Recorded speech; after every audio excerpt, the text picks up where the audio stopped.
Kisah akan berfokus pada seorang pria bernama John yang merupakan seorang insinyur struktural. Beda dengan arsitek yang fokus pada desain dan estetika, insinyur struktural lebih kepada memastikan keamanan fisik suatu bangunan agar kokoh dan tak mudah goyah ketika mengalami goncangan.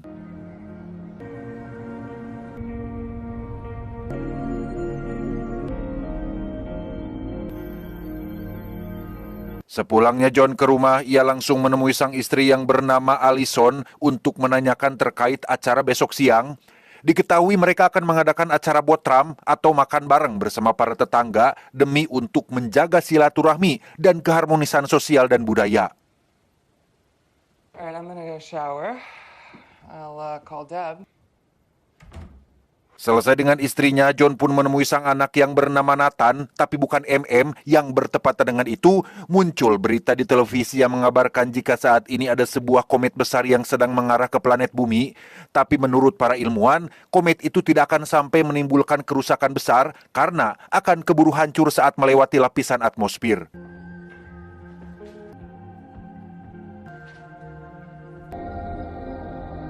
Keesokan paginya, John kembali melihat berita mengenai si komet yang kali ini disiarkan hampir oleh semua stasiun televisi. Entah sepenting apa komet itu sampai-sampai ramai diperbincangkan, apakah enak jika dicampur dengan mie instan atau bahannya terbuat dari daging bagong, entahlah. John disuruh Alison untuk pergi ke swalayan membeli bahan makanan untuk acara botram hari ini. Actually, get some more hot dog buns. Okay. Thanks. Ditemani Nathan yang ingin ikut jajan, John pun tiba di parkiran swalayan tepat saat banyak pesawat militer terbang di langit. Entah sedang ada acara apa, John pun tidak terlalu memperdulikannya dan langsung masuk untuk belanja bahan makanan. You want? Oh, I like those ones. Saat sedang belanja itulah, ponsel John tiba-tiba berbunyi yang isinya adalah peringatan langsung dari Presiden. Tak lama muncullah panggilan dari Departemen Keamanan Negara yang menyatakan jika John dan keluarganya telah terpilih untuk direlokasi ke tempat perlindungan darurat.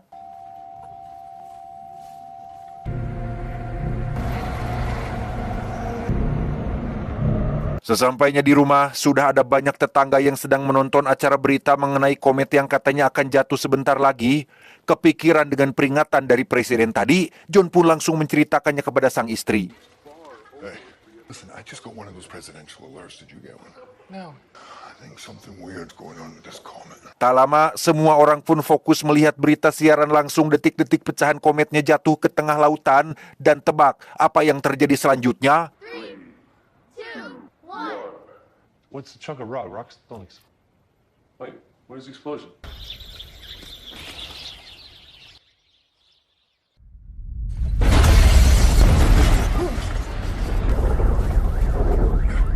Ya, pecahan komet barusan menimbulkan gelombang kejut yang cukup besar, di mana saat mereka sedang melihat perkembangan berita terkini di televisi, John pun kembali mendapat peringatan dari Presiden yang tidak hanya muncul melalui ponselnya, melainkan juga di televisi, yang meminta John dan keluarganya untuk segera pergi ke lapangan udara terdekat dan tunjukkan barcode yang sudah dikirim melalui ponselnya. Maybe we'll get the same message on the TV. Another one's gonna hit us. Let's go. And unfortunately, we don't have. Tanpa mengetahui alasan kenapa hanya keluarga mereka yang terpilih, John dan Alison pun segera berkemas untuk pergi ke lapangan udara sesuai instruksi. Diketahui Nathan, putra mereka, mengidap penyakit diabetes sehingga barang paling penting yang harus dibawa adalah insulin yang merupakan obat paling ampuh untuk penyakit tersebut.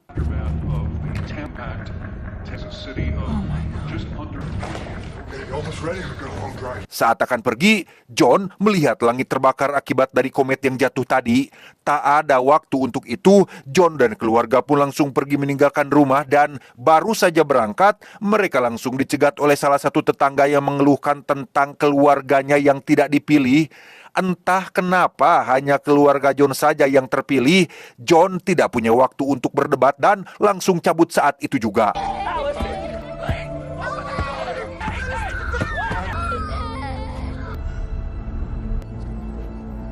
Malam tiba, John terjebak kemacetan akibat jalan tol yang dipenuhi oleh para pengendara. Tak punya waktu untuk ini, John pun nekat memundurkan mobilnya dan memilih jalan reguler agar bisa cepat sampai di landud setempat.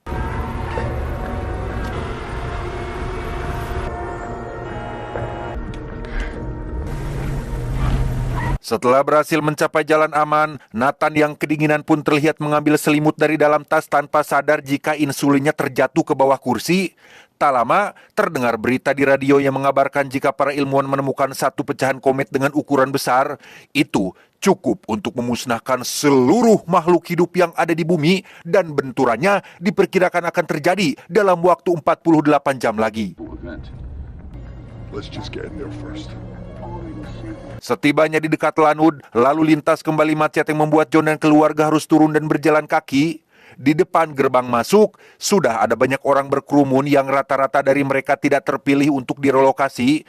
John dan keluarga terpaksa harus berdesak-desakan untuk maju ke depan, sampai akhirnya berhasil menunjukkan barcode di ponselnya.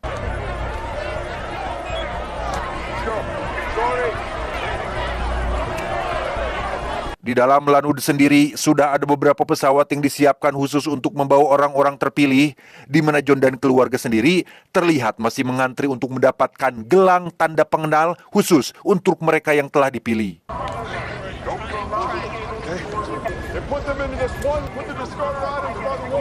Selesai memakai gelang tanda pengenal, John dan keluarga pun diminta untuk menyortir barang-barang yang harus dibawa. Disitulah mereka baru sadar jika insulin obat diabetes putranya sudah tidak ada karena Nathan telah tak sengaja menjatuhkannya di dalam mobil.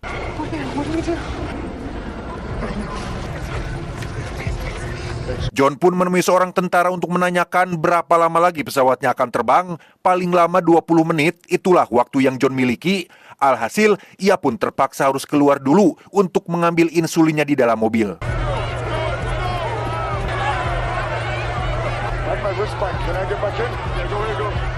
Tepat saat John sudah keluar, Allison pun menemui tentara barusan untuk meminta sedikit bantuan agar bisa memastikan suaminya naik ke dalam pesawat. Saat ditanya alasan John keluar, Allison pun menjawab untuk mengambil insulin yang ketinggalan. Mendengar Nathan mengidap penyakit diabetes, para tentara pun langsung membawa Allison untuk menemui atasan mereka. Tell me something. How is there? No, Captain, I don't remember giving the order on that. Then I will come down there and check it. Ternyata penumpang yang punya penyakit kronis seperti diabetes, kanker, TBC, babak selangkangan, rombehen, kudis, kurap, buduk, dan berentusan dilarang untuk ikut dalam pesawat sehingga Allison dan Nathan pun langsung diusir pergi meninggalkan tempat ini. I don't know if there's going to be any. This is an emergency operation with a lot of moving. Ma'am, step this way, please. Beralih ke John yang sudah berhasil mendapatkan insulinnya, ia dengan cepat kembali dan berhasil melewati gerbang setelah menunjukkan gelang tanda pengenalnya. Karena di tempat tadi Allison sudah tidak ada, John pun langsung pergi ke lapangan untuk menyusul yang dikira sudah naik pesawat. Sempat bertanya kepada petugas, John pun diminta untuk segera naik karena pesawat sebentar lagi akan berangkat. Allison! Allison! Nathan! Allison! Let's go! Everyone find a seat. Setibanya di dalam pesawat, John pun mencoba menghubungi Allison tapi tidak berhasil karena sinyal yang sangat buruk. Melihat John menenteng sebuah tas berisi obat, salah satu penumpang pun bertanya, "Loh mas, itu obat, bukannya yang punya penyakit kronis dilarang ikut ya?" Disitulah John akhirnya sadar jika istri dan anaknya masih ada di luar, sehingga ia dengan cepat meminta turun dari dalam pesawat.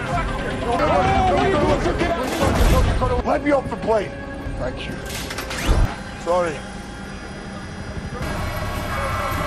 Tak lama, terdengar peringatan terkait warga sipil yang berhasil menerobos pagar pembatas. Ada ratusan orang yang tidak terpilih yang mencoba naik ke dalam pesawat hingga terjadi kericuhan besar-besaran. Satu petugas tak sengaja tertembak yang mengakibatkan selang bahan bakar terjatuh. John yang melihatnya pun langsung berlari menjauhi pesawat sampai akhirnya...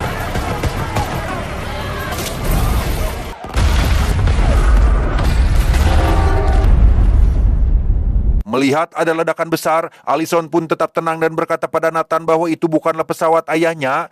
Mereka langsung kembali ke mobil untuk menunggu John di sana. Namun karena kondisi Nathan mulai melemah dan perlu segera diberikan obat, Allison pun memutuskan untuk mencari apotek dan meletakkan pesan tertulis di kaca depan mobilnya.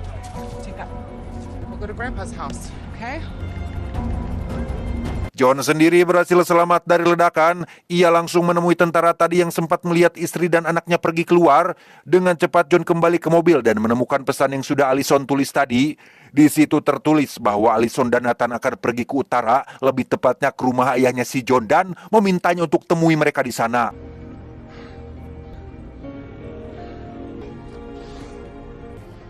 Allison! Coba kalau si Nathan tidak mengambil selimutnya, mungkin obatnya tidak akan jatuh, mungkin tidak akan serepot ini. There it is.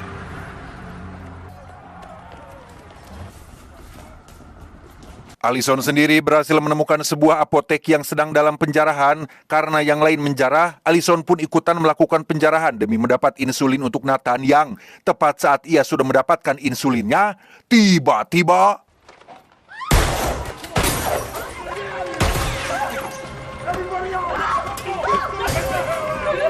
ya, muncul kelompok preman bersenjata yang ingin menguasai sendiri apotek ini. Beberapa dari mereka terluka akibat terkena tembakan, sedangkan untuk Allison, ia tak sengaja bertemu dengan satu preman baik hati yang membiarkannya pergi dari tempat ini. Sungguh beruntung, Allison tak sengaja bertemu dengan pasangan suami istri, yaitu si om dan si tante yang kebetulan akan pergi ke arah utara, sehingga Allison dan Nathan pun diizinkan untuk nebeng bersama mereka. I just started running a wheelchair. I'm just coughing a little. Okay. Dalam perjalanan, si tante tak sengaja melihat gelang tanda pengenal yang Nathan pakai yang akhirnya membuat mereka berdua jadi tahu jika Allison dan putranya adalah keluarga yang terpilih. Dalam situasi seperti ini, semua orang yang baik pun bisa berubah menjadi jahat dan egois, tidak terkecuali si om yang ingin ikut direlokasi ke tempat aman, sehingga ia langsung menghentikan mobilnya, merebut gelang tanda pengenal milik Allison dan menariknya keluar dari dalam mobil. The car! Come here! Get out of the car! Stop it now! Lock the door, Judy. Kembali ke John yang sedang berjalan sembari melihat komet yang mulai berjatuhan di langit. Di situ ia tak sengaja melihat sebuah truk berisi beberapa orang yang katanya akan pergi ke arah utara, dan John memutuskan untuk ikut naik bersama mereka.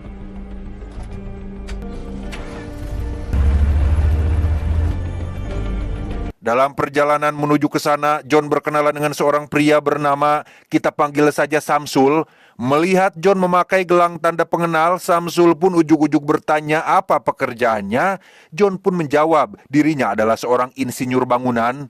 Dari penjelasan Samsul, akhirnya terungkaplah bahwa orang-orang yang dipilih untuk diselamatkan bukanlah orang-orang kaya, artis, atau para pejabat, melainkan mereka yang punya profesi penting seperti dokter, guru, arsitek, insinyur, dan profesi penting lainnya yang dibutuhkan untuk membangun kembali peradaban. Tak hanya itu saja, Samsul juga memberitahu bahwa dirinya dan rombongan di dalam truk ini akan pergi ke lapangan udara di Kanada untuk naik pesawat ilegal yang katanya tahu jalan menuju ke tempat perlindungan rahasia, sehingga Samsul yang kasihan pun sempat mengajak John untuk ikut saja bersama kami. Namun karena John belum menemukan keluarganya, ia pun menolak ajakan tersebut.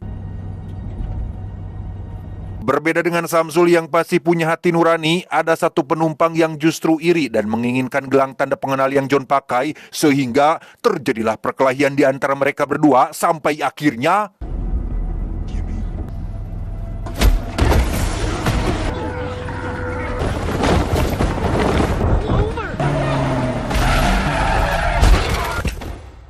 terlempar dari mobil. John pun segera bangun dengan si penumpang tadi yang masih ingin merebut gelangnya. Melihat palu miliknya tergeletak, John pun buru-buru mengambilnya dan tak sengaja menghantam babatok kelapanya hingga tewas saat itu juga.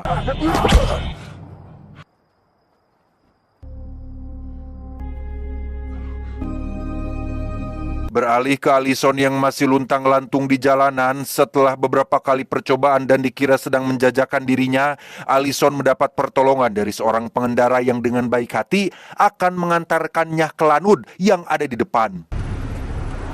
Need ride? Nathan sendiri terlihat baru sampai di Lanud yang dimaksud. Si Om meminta Nathan untuk kooperatif kerjasama agar mengaku sebagai anak dari si Om dan Tante supaya bisa lolos dari pemeriksaan petugas yang ada di depan gerbang. We'll get up there. You show your bracelet. Di hadapan petugas, Tante langsung menunjukkan gelang tanda pengenal milik Allison. Sementara untuk si Om yang tidak punya gelang, ia mengaku kehilangan gelang itu setelah para preman merebutnya dari tangannya. Namun saat Nathan ditanya, benar dek kamu anak si Om dan Tante? Nathan dengan berani berkata jujur bahwa dirinya telah diculik oleh mereka berdua. They took me from my mom. They're not my parents. Let's get on the plane. Kevin, he needs to get on it. It's okay. Setelah Nathan berhasil diamankan oleh para petugas, Allison terlihat baru sampai di sana dan langsung berlari menuju gerbang. Allison dengan cepat menemui petugas dan menceritakan kronologinya hingga ia dibawa untuk mencari Nathan yang sedang berada di salah satu tenda pengungsian. See him? See him? No. Ronnie, oh my God. Dan ya, Allison akhirnya berhasil menemukan Nathan yang terlihat sudah sehat setelah disuntik insulin oleh petugas medis yang ada di sana. Tak hanya itu saja, si petugas medis yang baik hati ini pun memberikan beberapa stok insulin, termasuk akan mencarikan bus militer agar Allison dan putranya bisa pergi ke utara dengan aman. Tepat saat pagi menjelang, John terlihat sudah berada di sebuah komplek perumahan yang ditinggalkan. Ia pun masuk menerobos rumah kosong untuk sekedar meminta air minum, termasuk melihat perkembangan bencana yang semakin lama semakin mengerikan. Times they come down and they come out of nowhere, or it's all gonna be for nothing. Tanpa memperdulikan komet yang sebentar lagi akan jatuh, John tetap fokus pada keluarganya yang dianggap sudah sampai di rumah sang ayah. Menggunakan mobil milik orang yang punya rumah, John pun langsung meluncur ke utara demi bertemu kembali dengan keluarganya.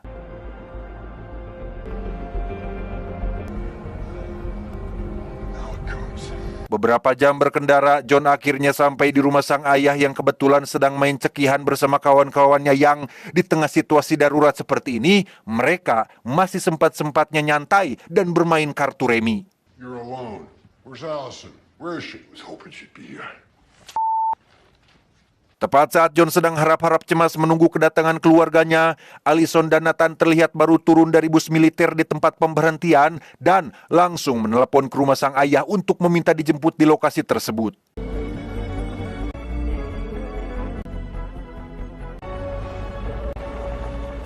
Setelah melewati ketegangan yang cukup melelahkan, mereka akhirnya bisa berkumpul kembali. Setibanya di rumah sang ayah, John dan keluarga langsung mendapati berita yang mengabarkan tentang bocornya informasi pemerintah terkait tempat perlindungan rahasia untuk orang-orang terpilih. Tempat itu ternyata adalah sebuah bunker canggih yang dibangun sejak Perang Dingin dan berlokasi di Greenland yang bertempat di antara Samudra Arktik dan Atlantik. Medical supplies. That'll do us now. Knows what shape is in. What are you doing, John?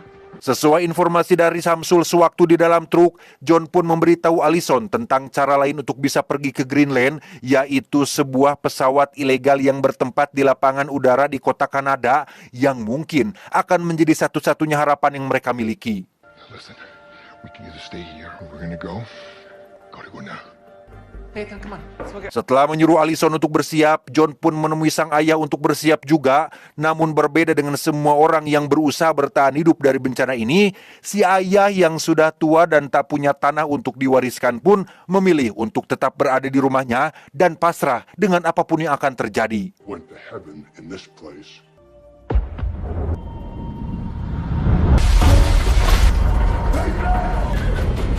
Dan ya, pecahan komet telah menimbulkan gelombang kejut lain sehingga tak ada waktu lagi, John dan keluarga pun langsung berangkat saat itu juga. Bye, Grandpa. Dalam perjalanan menuju ke lapangan udara di Kanada, terdengar berita di radio yang memberitahu jika pecahan komet seukuran kerikil-kerikil mungkin telah berhasil melewati lapisan atmosfer, sehingga semua orang diperingatkan untuk jangan berada di tempat terbuka. Namun terlambat bagi John dan keluarga, mereka harus mengalami ketegangan luar biasa saat pecahan kecil komet itu mulai berjatuhan ke permukaan, dan inilah yang terjadi.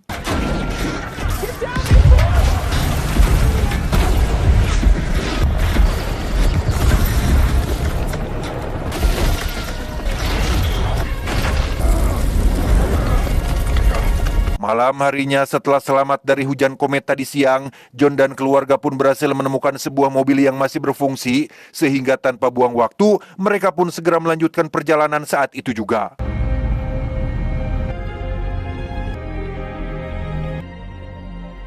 1 jam berkendara, sampailah mereka di lapangan udara Kanada tepat saat pesawat terakhir akan berangkat, sehingga dengan cepat John pun mengambil arah yang berlawanan untuk mencegat pesawat itu dari depan. Stop.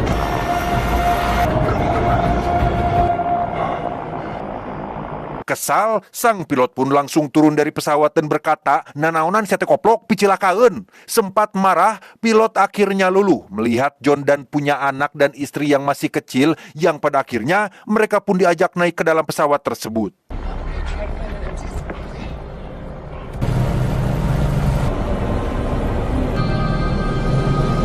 Beberapa jam terbang di udara, sampailah mereka di Greenland yang pemandangannya sangat indah dan cukup memanjakan mata. Namun itu tak bertahan lama karena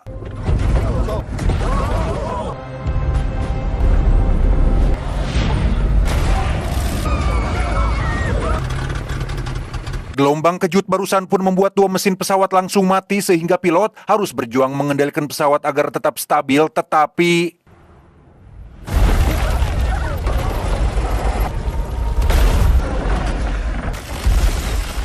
beruntung semua penumpang masih selamat, tapi tidak dengan pilotnya.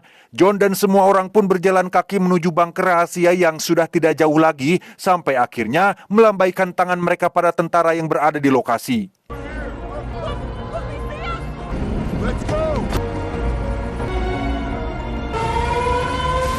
Dalam detik-detik krusial ketika pecahan komet terbesar akan jatuh ke bumi, mereka pun dengan cepat turun dari truk dan berlarian masuk ke dalam bunker, sampai akhirnya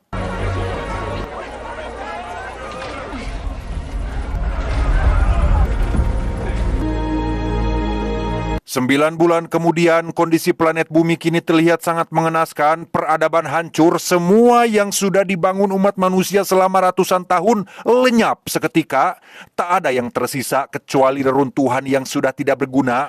Untuk pertama kalinya setelah 9 bulan berada di bawah tanah, John dan semua orang pun masih melihat cahaya matahari yang ternyata masih sama, tapi tidak dengan kondisi permukaan yang kini sudah sangat-sangat jauh berbeda.